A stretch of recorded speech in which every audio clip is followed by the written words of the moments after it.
अब हम रामायण के चरित्रों पर विचार करेंगे, जैसा कि उन्हें रामायण में देखते हैं। यज्ञ के बाद दशरथ द्वारा राम का राजतिलक की कहानी पर विचार करते हैं। इन बातों का जिन अध्यायों में वर्णन है, उनसे दशरथ, उसके बेटों, पत्नियों, मंत्रियों, गुरुओं आदि के नैतिक और मानसिक दिवालियेपन का पता चलता है। कैकेयी से ब्याह करते समय दशरथ ने उसे वचन दिया था कि उससे उत्पन्न पुत्र को ही अयोध्या की राजगद्दी दी जाएगी। इस संबंध में कुछ कथाओं में वर्णन मिलता है कि दशरथ ने अपना राज्य विवाह के समय ही कैकेयी को सौंप दिया था और वह उसका प्रतिनिधि मात्र बनकर शासन करता था। रामायण की मूल कथा इसका समर्थन करती है तथा डॉ. सोमसुंदरा रथियार A.B.L. ने अपनी पुस्तक कैकेयी चैसिटी एंड दशरथ टर्पिट्यूड, कैकेयी की शुचिता और दशरथ की चरित्रहीनता में वर्णन किया है। राम और उसकी मां कौशल्या दशरथ द्वारा दिए गए वचन से अनजान नहीं थे। बूढ़े राजा ने राम को खुलेआम कहा कि भरत, कैकेयी का बेटा, अपने मामा के घर गया है और यह तुम्हें राजगद्दी पर बैठाने का अच्छा अवसर है। अयोध्या कांड, चौथा अध्याय। दशरथ ने भरत को अपने नाना के घर 10 साल के लिए भेज दिया और इसके पीछे उसकी मंशा भरत को अयोध्या का राजा बनने से रोकना था। भरत को अयोध्या बुलाए बिना लगातार 10 साल तक उसके ननिहाल में रखने का कोई औचित्य नहीं था। वाल्मीकि ने मंथरा के रूप में एक चरित्र गढ़ा है, जो 7वें और 8वें अध्याय में कहती है, राम को राजा बनाने की योजना दशरथ ने पहले ही बना रखी थी और इसीलिए भरत को उसकी ननिहाल भेज दिया गया। भरत यदि राजधानी अयोध्या में होगा तो उसे देश की प्रजा की सहानुभूति प्राप्त होगी। प्रवास अपने मामा के घर में होने के कारण जनता से उसका संपर्क टूट जाएगा। दशरथ की यह भी मंशा थी। राम को राजा बनाने की घोषणा करने के अगले ही दिन दशरथ ने राम को गद्दी पर बैठाने की तैयारी शुरू कर दी। अयोध्या कांड, पहला अध्याय। दशरथ के मंत्री वशिष्ठ और अन्य गुरुओं और राम को यह पूरी तरह पता था कि गद्दी का उत्तराधिकारी भरत है, लेकिन इसके बावजूद इन लोगों ने धूर्तता बरतते हुए राम को राजा बनाने की योजना को मंजूरी दे दी। राम की मां कौशल्या हमेशा ही मनाया करती थी कि उसका बेटा राम गद्दी पर बैठे। भरत, शत्रुघ्न, कैकेयी और कैकेयी के राजा को इतने महत्वपूर्ण राज्यारोहण के लिए आमंत्रित किए बिना ही दशरथ ने जल्दबाजी में तैयारी शुरू कर दी। अयोध्या कांड, पहला अध्याय।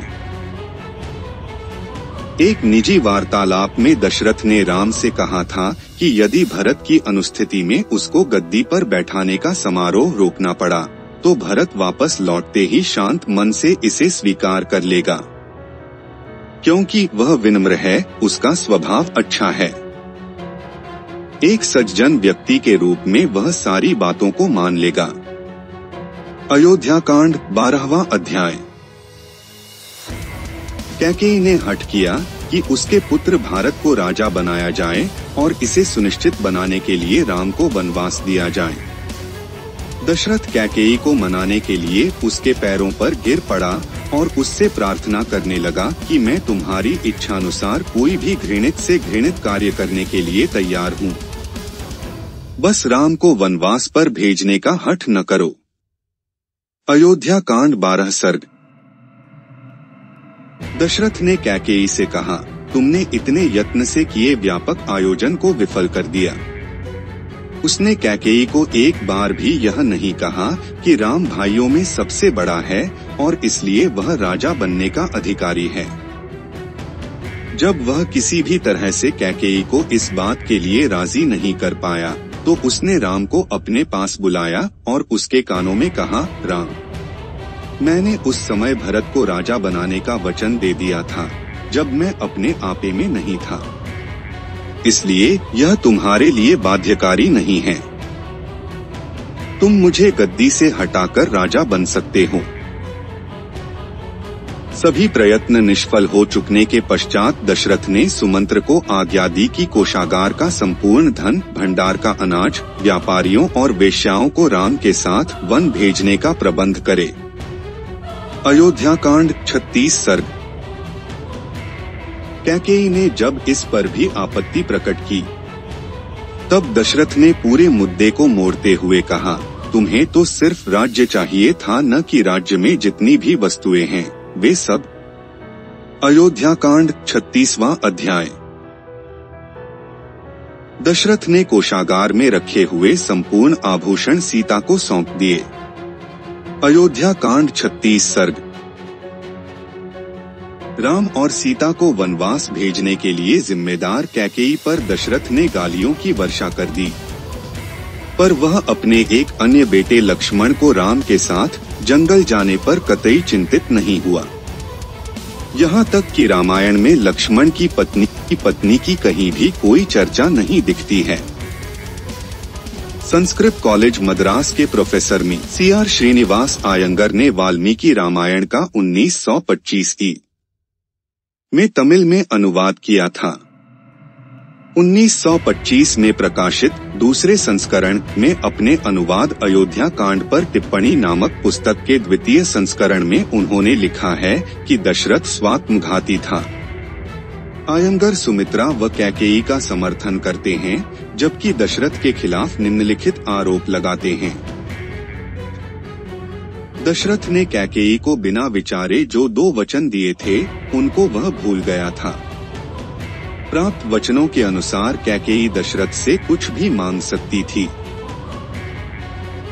दशरथ यह भूल गया था कि कैकेयी के साथ विवाह के समय उसने यह वादा किया था कि उस कैकेयी से उत्पन्न पुत्र को ही वह राजा बनाएगा। 60 वर्ष की पकी हुई उम्र में भी वह पाशविक लालसाओं से दूर नहीं था। यही नहीं, अपनी 2 पत्नियों कौशल्या और सुमित्रा का उसने कोई ख्याल नहीं रखा, जिसका उन्हें अधिकार था। कैकेयी को खुश रखने के लिए उसने मूर्खतापूर्ण वचन उसे दिए थे। दशरथ ने अपनी प्रजा के सामने यह घोषणा की कि वह राम को राजगद्दी सौंप रहा है। यह दशरथ द्वारा कैकेयी और उसके पिता को दिए गए वचनों का खुल्लम-खुल्ला उल्लंघन था। कैकेयी ने दशरथ से मिले 2 वचनों के अनुसार राम को जंगल भेज दिया, जिससे राम को राजा बनाने के उसके सारे प्रयास विफल रहे। इन पापों की वजह से भरत को वह राज्य मिलना असंभव हो गया। दशरथ ने उसको देने का वचन दिया था। वशिष्ठ ने परामर्श दिया था कि इक्ष्वाकुवंशीय परंपरा के अनुसार परिवार के ज्येष्ठ पुत्र को राजगद्दी मिलनी चाहिए, किंतु कैकेयी के प्रेम में पागल दशरथ ने उस परंपरा का त्याग कर दिया था। दशरथ को अपनी मूर्खता का प्रायश्चित करना तथा इसका मूल्य चुकाना चाहिए था।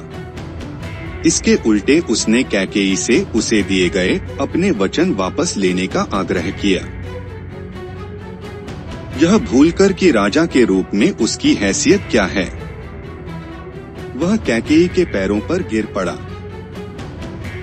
सुमंत्र और वशिष्ठ जो दशरथ के वचनों से अवगत थे, वे उसे कैकेयी को किए गए वादे की याद दिला सकते थे, दशरथ को सचेत कर सकते थे, राम को राजगद्दी न देने का परामर्श दे सकते थे, किंतु उन्होंने ऐसा नहीं किया।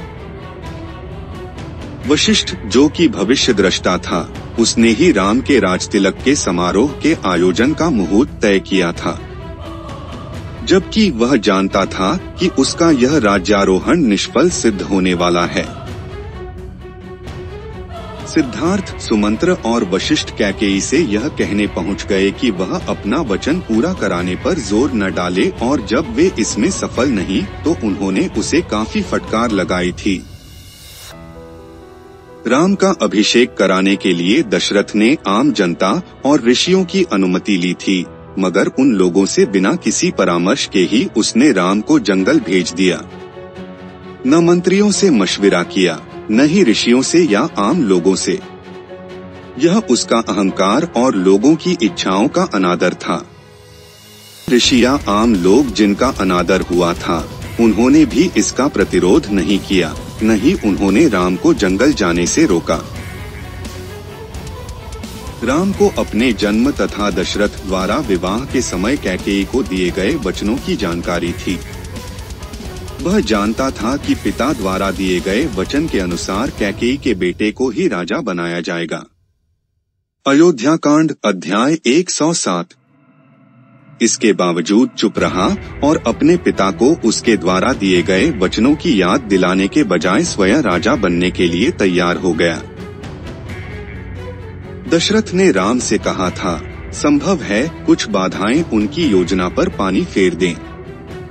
उसने आगे कहा कि भरत उदार और सज्जन है और आध्यात्मिक प्रकृति का है।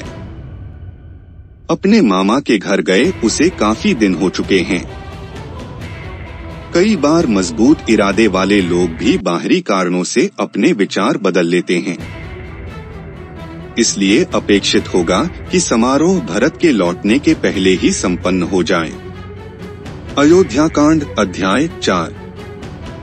इस तरह दशरथ ने भरत को उसका वाजिब हक नहीं देकर धोखा देने की कोशिश की और मिली भगत द्वारा राम को राजा बनाने का निर्णय किया।